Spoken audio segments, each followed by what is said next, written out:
ചേട്ടാ. വിട്ടില്ലെങ്കിലും എന്നെ കളിയാക്കിയതിനുള്ള അനുഭവം അറിയാമല്ലോ. കളിയാക്കിയതല്ല, ജീവിതത്തിൽ ഒരു നിമിഷമെങ്കിലും എനിക്ക് സന്തോഷം തോന്നുന്നത് രാജേട്ടനെ കാണുമ്പോൾ മാത്രമാണ്. എല്ലാവരുടെയും മുന്നിൽ ഞാൻ ഒന്നിനും കൊള്ളരുതാത്തവനാണ്. സാരമില്ല, ചേട്ടന് ഞാനുണ്ട്. ഇനി ഞാൻ പോയി. സഞ്ചിയിൽ എന്താ? കല്ല് അച്ഛനു വേണ്ടി വാങ്ങിയതാ. എന്നാ അച്ഛൻ കുടിക്കണ്ട കേട്ടോ. വേണ്ട ചേട്ടാ, ഇനി തരുന്നേ. മിണ്ടിപ്പോയത് അങ്ങോട്ട് കേടി പറയുന്നത് അങ്ങോട്ട് കേക്ക്. ഞാനിന്ന് ഇവനെ സ്വല്പം ഉണ്ടെന്ന് അറിയാമല്ലോ. ചുമ്മാ ഇരിപ്പണ്.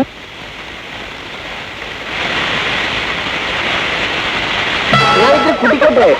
നിന്നോടല്ലേ പറഞ്ഞു പറഞ്ഞാൽ ഞാൻ സ്വല്പം കുടിക്കട്ടെ.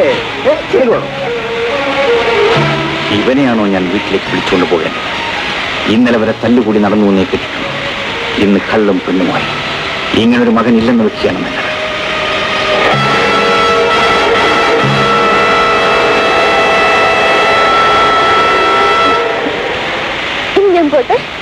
എന്നാ ശരി, നീ പോ. ഞാൻ കൂട്ടിന് വരണോ? വേണ്ട. ശരി, പോ.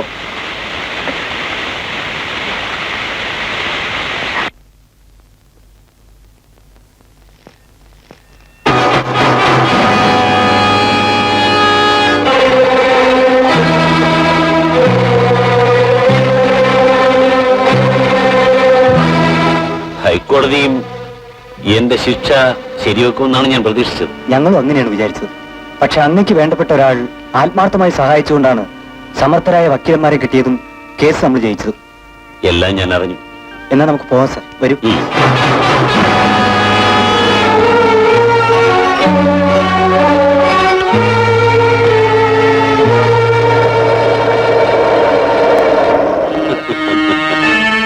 നാളെ വോട്ടിറക്കണം തീരുമാനിച്ച് നിങ്ങൾക്കെല്ലാവർക്കും അവധി തന്ന എന്തിനാണെന്നറിയാമോ? കേസ് ജയിച്ചതിന്റെ സന്തോഷം അല്ലടാ, എന്നെ ശിക്ഷിച്ചവരുടെ പകരം വീട്ടാൻ. എത്ര പണം കൊടുക്കാമെന്ന് പറഞ്ഞിട്ടും എനിക്കെതിരെ വിധി എഴുതിയവനാണ് ജസ്റ്റിസ് ദേവരാജൻ. നാളെ ഞാൻ അവന് വിധി എഴുതുന്ന ദിവസമാണ്. നീ ഒരു കാര്യം ചെയ്യ്, മാർക്കറ്റിൽ പോയി ആ ലാസ്റ്റ് എന്നെ ഒന്ന് കാണാൻ പറ. പൊയ്ക്കോ. Justice Devarajan to have everything.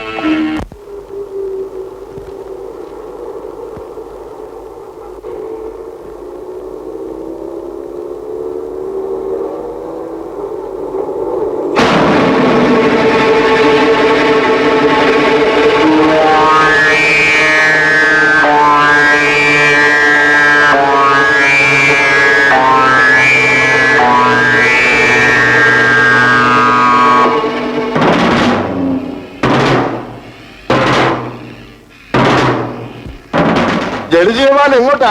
വീട്ടിലേക്ക്. താൻ വലിയ ജഡ്ജിയല്ലേ, ഒന്ന് പുറത്തേക്ക് ഇറങ്ങണോ? താൻ ഇറങ്ങുന്നു അതോ ഞാൻ പിടിച്ചിറക്കണോ? നിങ്ങൾ കാര്യം എന്താണെന്ന് പറയണം. നിന്റെ അമ്മയുടെ സംബന്ധ കാര്യം. ആരുടെ അമ്മയ്ക്കാടാ സംബന്ധം ആലോചിക്കണ്ടേ? നിങ്ങൾ വണ്ടിക്കകത്ത് കയറിയിരിക്കേ. അകത്തേറിയിരിക്കാണ് നമ്മൾ പറഞ്ഞേ. അവിടെ നനങ്ങി പോയല്ലേ? ഉമ്മാന്റെ മുലപ്പാൽ കുടിച്ച് ഏതെങ്കിലും കുടിച്ചു പറ്റിയിട്ടുണ്ടേ? വാടാ, ഹൽബിൽ താക്കത്തുണ്ടെ വണ്ടി മേലും തൊട്ടു നോക്ക്. നിന്റെ എല്ലാം മയ്യത്തി അമ്മ എടുക്കും. ഉള്ള ഹിമാറുകള് എന്ത് പറഞ്ഞാ പറ്റി?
നമ്മളും കൂടെ വീട് വരെ വരാം.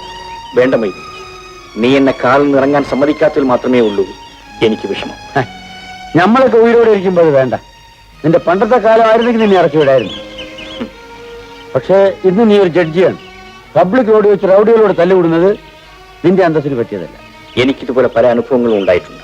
അതുകൊണ്ടാവും നീതി നടത്തുന്നവർക്കാ ശത്രുക്കൾ കൂടുതൽ. നീ ചെല്ല്.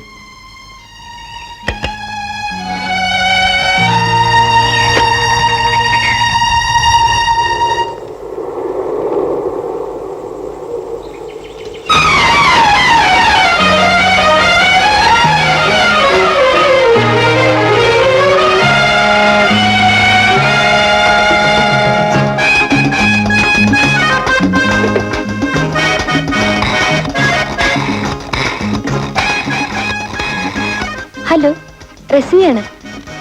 ഇന്നലെ എന്തായിരുന്നു പ്രോഗ്രാം? സാറിന് കണ്ടില്ലല്ലോ. റസിയക്ക് അറിയാത്ത വല്ല രഹസ്യ പ്രോഗ്രാം എനിക്കുണ്ടോ? നേരിട്ട് കാണുമ്പോൾ ഞാൻ എല്ലാം പറയാം. കാണാമെന്ന് പറയും. പറയുന്ന സമയത്ത് ഞാൻ കാത്തു നിൽക്കും.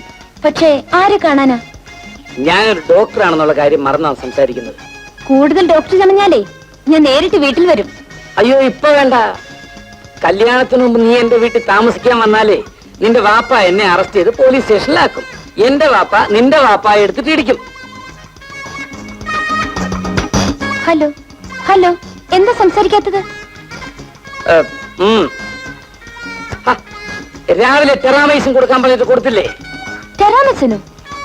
പേഷ്യന്റ് വളരെ സീരിയസ് ആണ്, ഓപ്പറേഷൻ ആവശ്യമുള്ള കേസാണ്. തൽക്കാലം 2 ജലൂസിൽ കൊടുത്താൽ മതി. എന്തൊക്കെയായി പറയുന്നത്? നിങ്ങൾക്ക് വട്ടാണോ?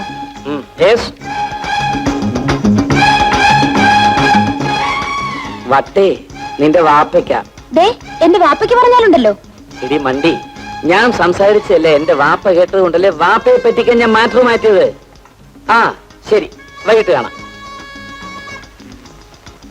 നമ്മളൊന്നും കേട്ടില്ല മോനെ.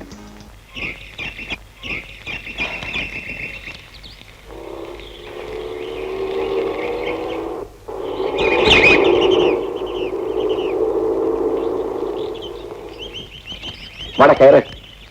നമ്മൾ ചന്തയിലേക്കാ പോണത്. അതിനെന്താണ് കയറ്? ജഡ്ജിയുടെ വേണ്ടി ചന്ത വരാൻ പാടില്ല. നീ ചന്തയിലെ ജഡ്ജിയല്ലേ? അതല്ലേ നമ്മൾ 2 വില നടക്കുന്നത്. എനിക്ക് കോടതി പോകാൻ സമയമായടാ. പൊക്കോളി. പക്ഷെ നേരത്തെ വീട്ടിൽ വരണം. ദൂരമുള്ള ഒരു കാര്യം ആലോചിക്കാറുണ്ട്. എന്തോന്നാ? അത് വീട്ടിൽ വന്നിട്ട് പറയാം. വിട്ടോ? ശരി, വണ്ടി വിടെ.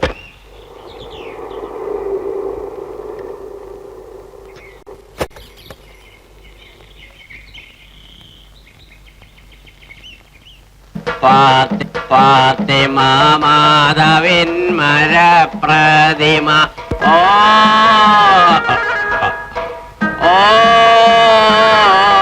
എന്താ ഇപ്പഴിങ്ങനെ ആടുന്നത്? രാവിലെ പോലെ ഒരു തുള്ളി കിട്ടിയിട്ടില്ല. ഒരു കുപ്പി കിട്ടിയാൽ ആട്ടം ഞാൻ ഇപ്പൊ നിർത്തി തരാം. അന്തപ്പാ,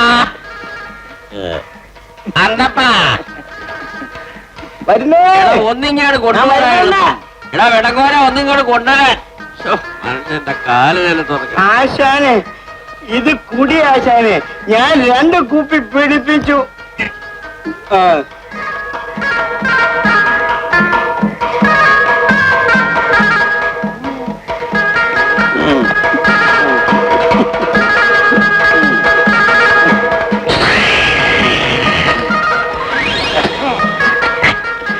ഇപ്പൊ അറിഞ്ഞോടാ? ഇല്ല ആശാനെ. ഇതുകൂടി അടി ആശാനെ.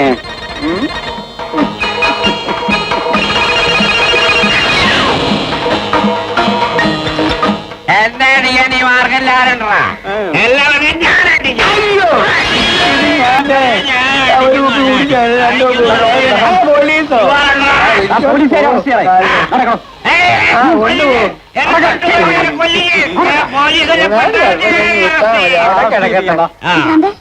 നിന്റെ അച്ഛനെ പോലീസ് അടിക്കുന്നു പോകുന്നു. അയ്യോ, എന്റെ അച്ഛനെ കൊണ്ട് മോളെ വിഷമിക്കാതെ. സ്പിരിറ്റ് വെച്ച മന്ത്രിയെ അറസ്റ്റ് ചെയ്യാൻ കഴിയാത്തതുകൊണ്ട് അയാൾക്ക് വേണ്ടി ഒരുക്കിയ ഒരു എയർ കണ്ടീഷൻ മുറി കിടപ്പുണ്ട് അവിടെ. അങ്ങോട്ട് അച്ഛനെ കൊണ്ടുപോകണത്. 5 ദിവസം ജയിലിൽ കിടന്ന ഏത് നാറിക്കും മന്ത്രിയായിട്ട് പുറത്തു വരാം. അച്ഛനും മന്ത്രിയായിട്ട് പുറത്തു വരും. സ്പിരിറ്റ് മന്ത്രി. ഏലുവാശാനെ നിങ്ങൾക്ക് അറിഞ്ഞൂടെ? ഒന്ന് വിട്ടേച്ചു, ഞാൻ നോക്കിക്കോളാം. ഞങ്ങളെ അറസ്റ്റ് ചെയ്യാമെന്ന് എന്ത് ചെയ്യും?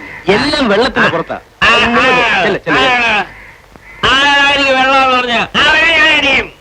എന്റെ പൊന്നിയേട്ടാ എങ്ങനെയെങ്കിലും ഒന്ന് വീട്ടിലെത്തിക്കണം. നീ പേടിക്കാതെ നമുക്കൊരു റിക്ഷ വിളിച്ച് കയ്യും കാലും കെട്ടി അതിലിട്ട് വീട്ടിൽ കൊണ്ടുപോവാം.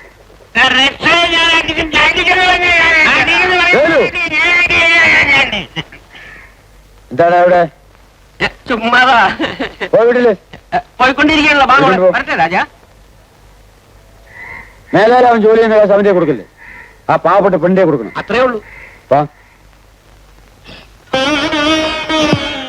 നിനക്ക് ഈ കാര്യം എന്നോട് പറയാൻ ഇത്രയും മുഖവരിയൊന്നും ആവശ്യമില്ലായിരുന്നു. റസിയും ബഷീറും തമ്മിൽ ഇഷ്ടമാണെന്ന് മൊയ്തൊക്കെ പറയുന്നതിന് മുമ്പേ ഞങ്ങൾക്ക് അറിയാമായിരുന്നു. അപ്പൊ ഇക്കാര്യം നമ്മള് കാതറിനോട് ചോദിക്കുന്നതിനേക്കാൾ നല്ലത് നിങ്ങൾ ചോദിക്കുന്നതായിരിക്കും. ചേടാ മണ്ടച്ചാരെ, ഞാനും ഖാദറും തമ്മിൽ ബഷീറിനെ കൊണ്ട് റസിയെ കെട്ടിക്കാൻ വളരെ മുമ്പേ തീരുമാനിച്ചതാണ്. അല്ല, അപ്പൊ നിങ്ങളെല്ലാം കൂടി നമ്മളെ മക്കാറാക്കായിരുന്നു. നീ മക്കാറൊന്നും ആകണ്ട. ബഷീറിന്റെ കല്യാണം നടത്തേണ്ട ചുമതല ഞങ്ങൾക്കുള്ളതാണ്. എന്ത് മീന്? കരിമീൻ. എവിടെ നടാ? കാഞ്ഞിരോട്ട് കായലിൽ കൊട്ടാരക്കര ഹമുക്കിന്റെ പണം പിരിക്കാൻ പോയപ്പോ കായലോരത്തുനിന്ന് മേടിച്ചതാ. ഓ സുഖായി. മീനിന്റെ കാര്യമൊക്കെ പോട്ടെ, നിങ്ങൾ ആദ്യം കല്യാണത്തിനെ പറ്റി തീരുമാനിക്കേ. ശരിയാ, ഞാനിപ്പോ തന്നെ ഖാദറിനെ ഫോണിൽ വിളിച്ചു തരാം. നിന്റെ അഭിപ്രായങ്ങളൊക്കെ പറഞ്ഞു. ഞമ്മക്കങ്ങനെ പ്രത്യേകിച്ച് അഭിപ്രായമൊന്നുമില്ല. പക്ഷേ ചമ്പക്കച്ചവടക്കാരന്റെ മോന് DSPന്റെ മോളെ കൊടുക്കുമോന്ന് ചോദിക്കണം. ഓ, ഞാൻ പറഞ്ഞു നിനക്ക് വിശ്വാസമില്ലെങ്കിൽ നീ നേരിട്ടൊന്ന് ചോദിച്ചോടാ. എഴുന്നേറ്റോ.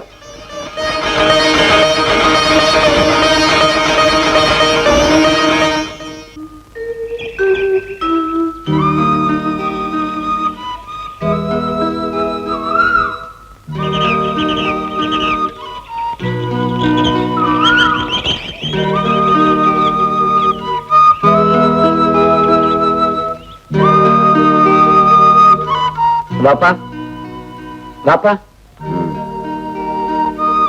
അല്ലാ, ചായ രാജനെ വിളിച്ച? ഇല്ല. എന്നാ വിളിക്ക്. ഇതൊക്കെ ഇതാ ചായ. എനിക്ക് ചായ വേണ്ട. എന്താ? നീ ആ വീട്ടിൽ ചായ ഉണ്ടാക്കി അത് ഈ വീട്ടിൽ കൊണ്ടുവന്ന് കുടിക്കേണ്ട യോഗ്യതയൊന്നും എനിക്കില്ല. ഓഹോ, നീയും വാപ്പ ഇതിനകത്തേ കിടക്കുന്നു വാശി പിടിച്ച ഞാൻ എന്ത് ചെയ്യാന്? മോനെ, ഈ ഓലപ്പരയില് എന്റെ ഉമ്മാന്റെ പ്രാണൻ നിറഞ്ഞു നിൽക്കുകയാണ്. അതാണ് പുതിയ വീട് വെച്ച് അനക്ക് തന്നിട്ട് നമ്മളിവിടെ കിടക്കുന്നത്. മൊയ്തുക്ക എവിടെ ഉണ്ടോ അവിടെ ഞാനും കാണുവടാ. ചായ കുടിക്കടാ, എനിക്ക് രാവിലെ ഹോസ്പിറ്റലിൽ പോകണം. മൊയ്തുക്ക, നമ്മൾ എഴുന്നേൽക്കുന്നതിന് മുമ്പ് ഡോക്ടറായ ഇവൻ നമുക്ക് ചായ ഉണ്ടാക്കി കൊണ്ടുവരുന്നത് അത്ര ശരിയല്ല. നേരാണ്. ഞമ്മക്കെല്ലാവർക്കും ചായ ഇട്ട് തരാൻ ഈ വീട്ടിലൊരു പെണ്ണ് വേണം. നമ്മളെക്കാളും വലിയൊരു ചമ്പക്കച്ചവടക്കാരന്റെ മോളെയാണ് നമ്മൾ കണ്ടുവച്ചിരിക്കുന്നത്. വാപ്പാ, എന്താണ്? എനിക്ക് കല്യാണം കഴിക്കാൻ നേരമാകുമ്പോ ഞാൻ പറയാം. ഇപ്പൊ കാഴ്ച എന്താണ് തകരാറ്? അതെ, അതിസുന്ദരിയായ പെൺകുട്ടി, ആവശ്യത്തിലേറെ പണം, പ്രത്യേകിച്ച് കോളേജ് കുമാരി. പിന്നെ കെട്ടിയാൽ എന്താ കുഴപ്പം? എന്റെ അമേരിക്കൻ ടൂറൊക്കെ കഴിഞ്ഞിട്ട് മതി എന്റെ കല്യാണം. എന്ത് കല്യാണം കഴിച്ച് അമേരിക്ക കയറ്റില്ലേ? വാപ്പയോട് സംസാരിച്ച് ജയിക്കാൻ എന്നെ കൊണ്ട് പറ്റില്ല. എവൻ ഈ ഉരുണ്ട് കളിക്കുന്നത് കാണുമ്പോ വേറെ എന്തോ ഒന്ന് മനസ്സിലുള്ളത് പോലെ തോന്നുന്നു. ഒന്ന് പോടാ. നിക്കാ ഉടനെ നേരത്തെ തന്നെ ആവണം. നമ്മളൊന്ന് വിചാരിച്ച ബെട്ടൊന്ന് കണ്ടുണ്ട്. എടാ, നീയും വാപ്പ പറഞ്ഞതിന് കൂട്ടുനിൽക്കണം. നിന്നാലെന്താ? നീ സ്വപ്നം കാണുന്ന റസിയായെ തന്നെ ആണടാ നിനക്ക് വേണ്ടി കണ്ടുവച്ചിരിക്കുന്നത്.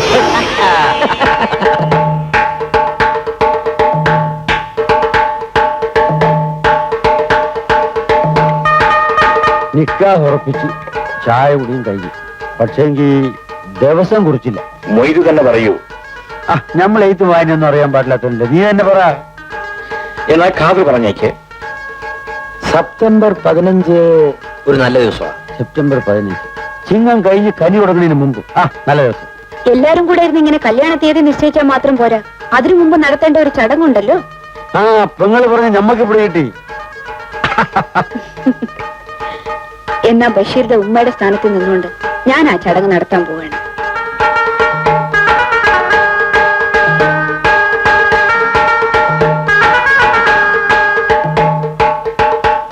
മോളെ, ഇങ്ങോട്ട് വാ.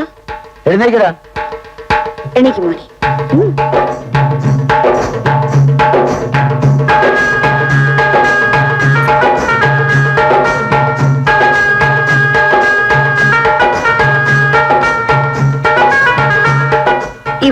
തുടട്ടെ.